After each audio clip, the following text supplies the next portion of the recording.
охид эмэгтэйчүүдийн өдөр тутмын эмзэг хэсгийн буюу интим арчилгаа бол маш чухал байгаа.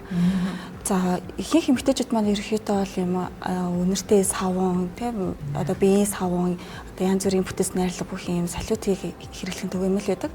Тэгээд тэдгээрийн маань pH орчин нь өөр болохоор яг өтрийн маань орчинд бол таарахгүй. За тухайлх юм бол өтрийн орчин маань өөрөө pH нь 3.5-аас 4.5 буюу сул хүчлэг орчинтой байдаг.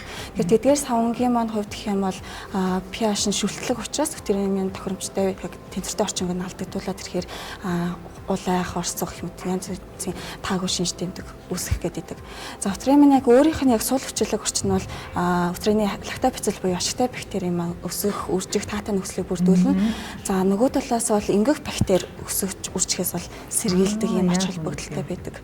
Яг орчинг нь одоо тэнцвэржүүлэх зорилгоор за генела гэдэг юм брэнд бүтээгдэхүүнээр танилцуулъя.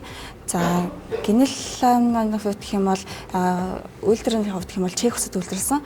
За төрлийн хувьд гэх юм бол насан туршийн эмэгтэйчүүдийнх болон охтуудынх гэсэн юм хоёр төрөлтэй байгаа. За насан туршийн эмэгтэйчүүдийн хувьд гэх юм бол найрлагын хувьд гэх юм бол сүн хүчлэлтэй.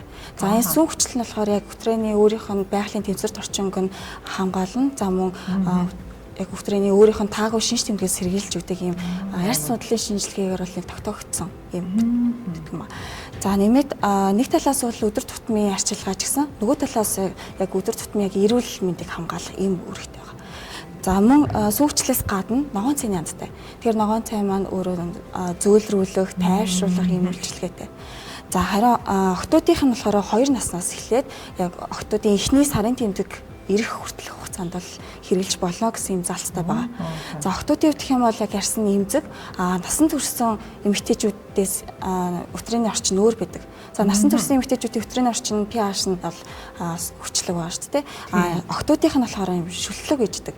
Тэгэхээр насан туршсан эмэгтэйчүүдийн савнгаас илүү өөрт нь тохирсон pH бүх юм савнгол хэрэглэх нь зөв байгаа.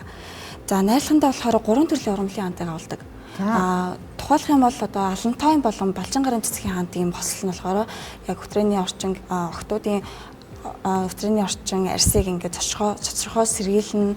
За мөн таагүй шинж тэмдгийг дарна, үнэрийг дарна гэх мэтчлэн ийм одоо үйлчлэл гэдгийг бол яг клиникийн судалгаагаар бол тогтоосон байдаг. За энэхүү хоёр сав маань гэх юм бол хоёулаа гэлэн бүтцтэй байна. Тэр юм зөөлөн яг задлаад харуулах юм бол их гэлэн юм найрлах нь болохоор их зөөлхөн хэрэглэх юм байдаг. Би одоо яг танаа яг энэ эмэгтэйчүүд энийг хэрэгэлдэг л дээ. Маш гоё элдв янзын үнээр танаар байхгүй тэгсэн ирнэ зөөлөн бүтцтэй угаахад их таатай мэдрэмжтэй байдаг. Ялангуяа энийг бол бүсгүүчүүдээс авж байгаарэ гэж хэлмээр байна. Тэгээд мөн гадна бэлэг эрхтнийхээ өсийг хусах те мөн сарын тэмдгийн үед бас хэрэглэх тохиромжтой. За ялангуяа одоо сарын тэмдгийн үед одоо нэг үржих таатай нөхцөл бий болдог учраас яг өдөр тутамдаа зөв арчилгааг бол хийх нь бол заавал зайлшгүй шаардлагатай байна. Ер нь бол тэгээд бас энэ өсвөр насны охтуудын энтрийг бол ер нь зайлшгүй авч өгөх хэрэгтэй мэн гэж санагдаж байна. Тий одоо бага насны охтууд нөө нэг их улайгаал захтнаал хорсоод идэг ч те тэр шинж тэмдгийн эсрэг бол өдөр тутамдаа бол арчилгаад их зүгээр битгэх. Тийм ээ.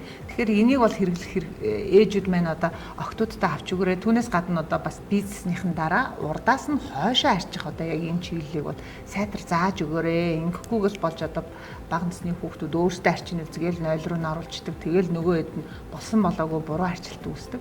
Тийм учраас эхнээс нь охтуудаа урдаас нь хойшоо гэсэн чиглэлтэй арчил сургаарай.